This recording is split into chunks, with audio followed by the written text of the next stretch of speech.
Sergio, thank you very much for your time. A beat, of course, when it comes to profits in terms of revenue, and the global markets team performing very well, the best quarter on record for them. If we were looking for soft spots, maybe in terms of the estimates, a bit of a miss when it comes to asset management and wealth, but the flows are still there. Earnings per share is a beat as well. Do those trends, particularly when it comes to the volatility that you've seen and the upside gains for the global markets team in the first quarter, do you expect those trends to continue in the quarters ahead?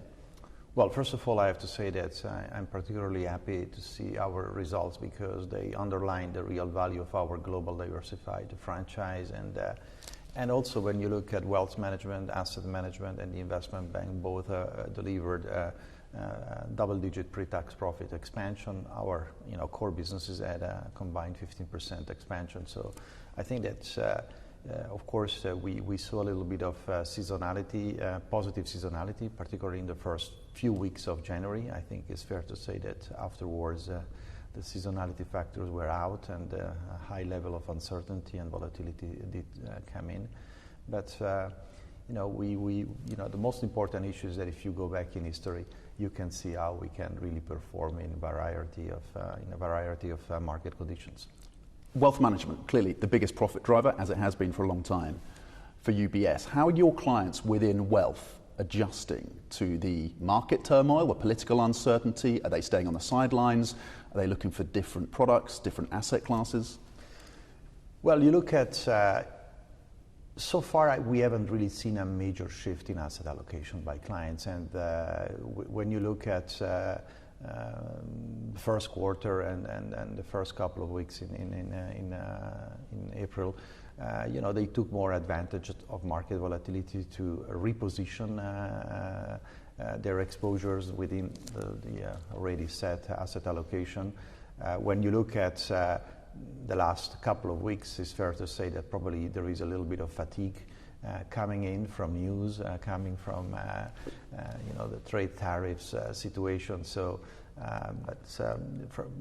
for the time being, I have to say that despite the real or significant spike in volatility and huge volumes, we saw peaks in volume that exceeded 30% of the COVID times in the first couple of weeks of the second quarter. So, despite all of this, clients are quite calm and focus on managing within their asset allocation. Is that volatility, that peak in volatility behind us now, do you think?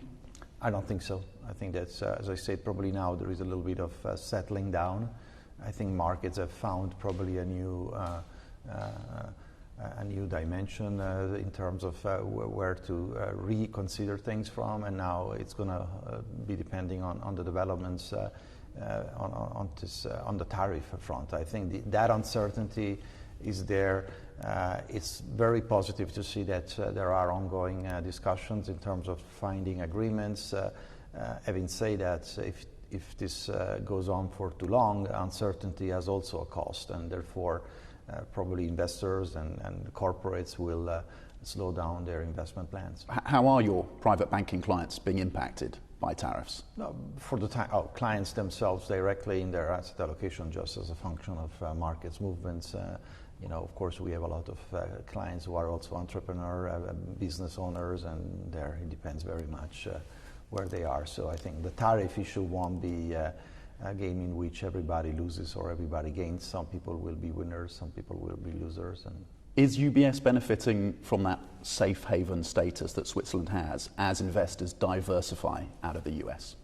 I think that the reason is not necessarily a geographic or booking center issue. We are not seeing that kind of developments. I think that, well, it's fair to say that we are a global franchise. We have very important activities and booking centers in the US, but also when you look at Europe, in Switzerland, you look at Asia, Hong Kong, Singapore, Australia, Japan. So our investors have been playing the diversification cards for many, many years, and so it's nothing really new. Expanding wealth management in the US, it's a key priority for you and the team. There's still a bit of catch up with the likes of Morgan Stanley. What's holding the business back there, and what does it look like by the end of 2025? Well, we have a plan on how to bring our pre-tax profit margins in the US to mid-teens numbers. This is, we always say that our goal in the US is to narrow the gap to our peers because of who we are and the size of our operation and the scope of our operation in the US. It's not realistic to think that we're going to close the gap with our main competitors. But within that, we believe that the ongoing efforts to work across many dimensions to improve profitability are going well. You look at the first quarter results, we had a 12% PBT margins. It's still short of the 15% we want to achieve in the next couple of years, but it shows that we are moving in the right direction. Okay, and you're confident in getting to that 15% within that time frame in the US? Yes, I think we are confident that we will do that. On the capital requirements debate that's unfolding, it seems like the SNB, the regulators, the government, not backing down in Switzerland in terms of imposing those higher capital requirements. Would you and the team be prepared to make structural changes to the strategy to try to come to a compromise on this? Well, look, I think it's not appropriate to speculate what we will or we will not do in respect of any changes until we know exactly what they are. When we know what it is, we're going to analyze it and make considerations that are, focusing on protecting and the interests of our shareholders. Are they listening to your concerns? Are you able to shape the debate? I think that one, I don't know. I think that the only thing I know that we are definitely making efforts in contributing to a fact-based discussion around this very important topic. So I think it's very important that whatever decision is taken based on facts, not about myth or about any other ideological issues. And so we want to make sure that all stakeholders are fully aware of all the consideration that should be analyzed before making such decisions. But it's a potential risk to the buyback and the dividend plan as you look out to that 2026 goal.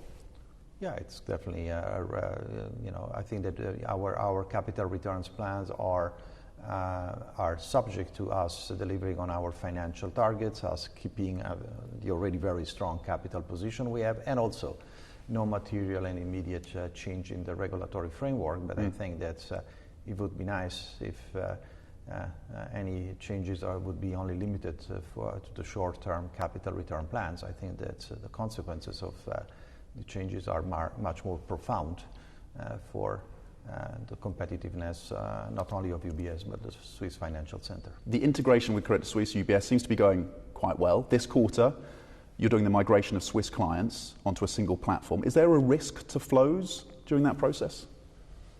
Well, you never know, of course, when you come to the place when clients are moving physically or digitally, not physically, but digitally their accounts, they may make a choice to do something else. But if you look at the big chunk of clients and the most important, I don't see it as being a real factor.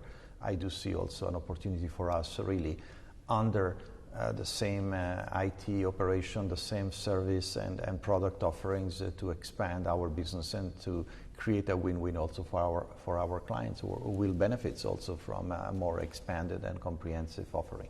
Bloomberg's reported that you're in talks with General Atlantic. They are, of course, the alternative asset management firm, potentially around a strategic partnership focused on private credit. Are you able to confirm that talks are taking place, Sergio?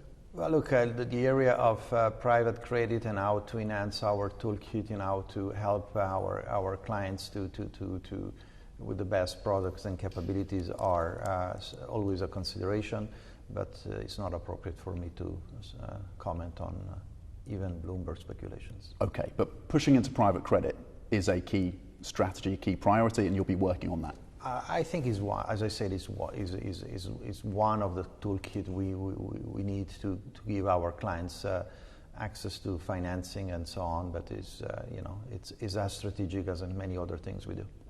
On FX, before we let you go, the Swissy strength up about 10% versus the US dollar year to date. A lot of your revenues coming through from the US dollar, particularly when it comes to the global wealth management business. A lot of the cost is in Swiss francs. Some investors questioning the fundamentals of the US dollar. How are you thinking about those dynamics going forward? Well, look, if you look at the dollar and in general, I would say more the other way around. Swiss francs has been strengthening against many main currencies for decades now. So from our standpoint of view, if you look at our mix of FX exposure between revenue and cost, they're quite balanced. I mean, maybe a little bit of, on the Swiss side versus, on the wealth management side and on the IB side, where we have a little bit more cost in pounds for the IB. But generally speaking, I think FX it's not a major factor for us.